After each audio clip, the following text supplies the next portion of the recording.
Hola amigos, un gusto estar otra vez con ustedes compartiendo este video. En esta ocasión voy a hablar de la literatura brasileña. Brasil, ese gran país, el mayor de nuestro continente, tanto en territorio como en población, y el único en el cual no se habla castellano porque fue colonia portuguesa. Cuando hablamos de Brasil, se piensa habitualmente en el fútbol, las playas, el carnaval de Río y el bossa nova, esa música maravillosa de ritmo y melodía envolvente. Pero Brasil tiene muchas otras cosas dignas de admiración y estudio. Por ejemplo, su larga y rica tradición literaria. Es probable que si a alguien se le pregunta, por ejemplo, por Neymar, sonría complacido y dé mucha información sobre el jugador de fútbol. Pero si a esa misma persona se le preguntara por autores y obras literarias brasileñas, es posible que ya no muestre la misma soltura y seguridad. Sin embargo, la prosa brasileña es abundante en mostrarnos tipos humanos, situaciones y sabores. Digo sabores porque la prosa brasileña es como una fruta madura y jugosa que hay que paladear con tranquilidad y atención. Autores como Graciliano Ramos, João Guimarães Rosas, Lima Barreto, Roberto Drummond, Jorge Amado, Murilo Rubiao o Rubén Fonseca llenan el panorama de las letras brasileñas, entre otros. Pero hay uno que se alza como una de las mayores figuras de las letras, no solo de nuestro continente, sino también de la literatura universal.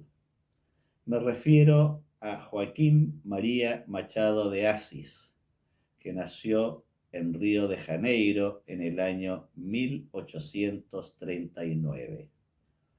Hijo de un pintor mulato y una lavandera, quedó a temprana edad huérfano de ambos padres. Además, padeció de tartamudez y epilepsia, y su situación socioeconómica fue bastante adversa. Es decir, un niño que tenía todo para terminar en la marginalidad y el abandono, y sin embargo, gracias a su extraordinario talento, triunfó en el mundo de las letras.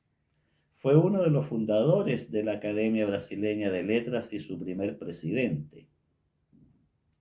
Cultivó géneros como el teatro, la poesía, el cuento, la novela y el artículo periodístico. Sin embargo, fueron el cuento y la novela lo que lo llevaron a su mayor altura. Su prosa está marcada por una ironía leve y un erotismo suave. Podríamos decir que su literatura es una tristeza que sonríe.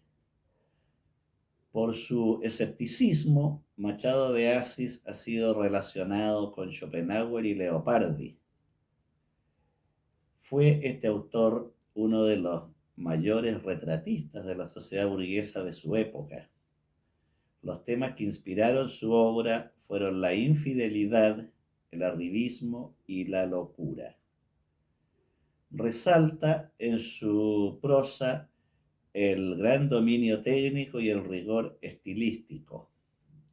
Entre sus novelas más importantes podemos destacar las memorias póstumas de Brás Cubas, Quincas Borbas y Don Casmurro. También produjo alrededor de 200 cuentos, entre los que podemos mencionar El alienista, Unos brazos, Misa del gallo, La cartomántica, Los secretos de Augusta y otros relatos notables. También recuerdo un hombre célebre y Noche de Almirantes. Leer a este autor siempre es un agrado por la calidad de su prosa que ya se ha comentado. Hay otros autores brasileños como el ya nombrado Jorge Amado, que es más conocido tal vez por que algunas de sus obras han sido llevadas a la pantalla grande y a la televisión, como ocurre con la película Doña Flor y sus dos maridos, y otras novelas de él que han servido de argumento para seriales televisivas. Pero pocos autores alcanzan el dominio técnico y estilístico y también el equilibrio de Machado de Assis, cuya prosa discurre como un velero, cuyo timón está en manos de un piloto sereno, firme y sabio. Por lo tanto, si encuentran por allí obras de Machado de Assis, no duden en adquirirlas y empaparse de su arte literario. Como es habitual, les voy a dejar ahora un relato de mi autoría. En los videos anteriores leyó Mónica, mi esposa, y ahora les voy a presentar a mi hija Mariana, que les va a leer este relato. El barquero. Los sabios hablan para no ser comprendidos, se decía Juan. De este modo, evitan tener que probar el contenido de sus afirmaciones. Por eso yo no sigo a los sabios, aunque los respeto, y hasta hay ocasiones en que encuentro más sabiduría en el cauce del río y en el movimiento de los remos, continuaba diciéndose Juan. Y lo repitió hasta que cumplió 90 años.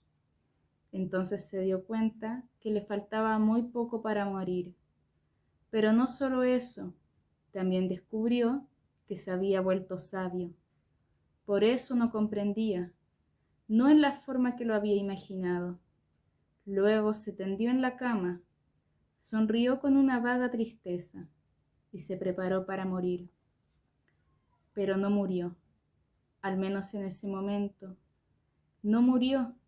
Esto lo asombró demasiado, porque ya no quería seguir viviendo.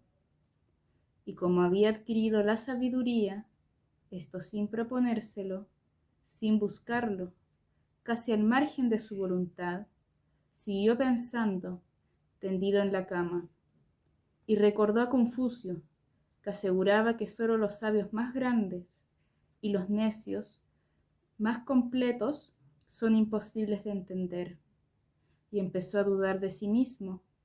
Ahora no tenía claro si había alcanzado la sabiduría o se había convertido en un necio. Por supuesto que a su edad esa distinción perdía importancia. Este pensamiento lo hizo sonreír. Miró por la ventana, que estaba abierta para dejar correr la brisa. Era verano. El calor era intenso. En una rama del ciruelo estaba posado un zorzal, que de pronto soltó el trino alegre y melodioso.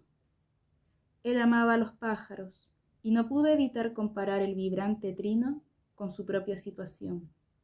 Viejo, debilitado, sin esa fuerza vital que con el transcurso del tiempo se va apagando. Recordó a su mujer, muerta hacía ya 20 años, y a su hija Oriana, que le había dado 3 nietos, de los cuales nada sabía, puesto que la joven se había marchado poco tiempo después del matrimonio. Nunca una visita, jamás una carta, y se vio cruzando el río, en la barca que conducía de una orilla a otra, transportando personas que le hablaban, sonreían, caras morenas, cabellos negros, miradas cordiales, otras desconfiadas, que volvería a ver todos los días, haciendo el mismo viaje, hora tras hora, semana a semana, a lo largo de toda una vida dedicada a los remos, sobre esas aguas que conocía como la palma de su mano. Sí, porque era hijo, nieto y bisnieto de barqueros. El río, la barca, los pájaros, el librito de Confucio guardado en el bolsillo, y su soledad de los últimos años que lo había sumido en un lento monólogo interior. Volvió a cerrar los ojos para entrar otra vez en las galerías de su pasado, y escuchó el canto del zorzal, ahora muy cerca, casi junto a su cabeza. Abrió los ojos, observó a su alrededor. Ahí estaba el pájaro, posado en el respaldo de la cama, lanzando sus mejores trinos. Lo oyó con atención, con deleite, y cuando el ave cayó, él entregó su alma.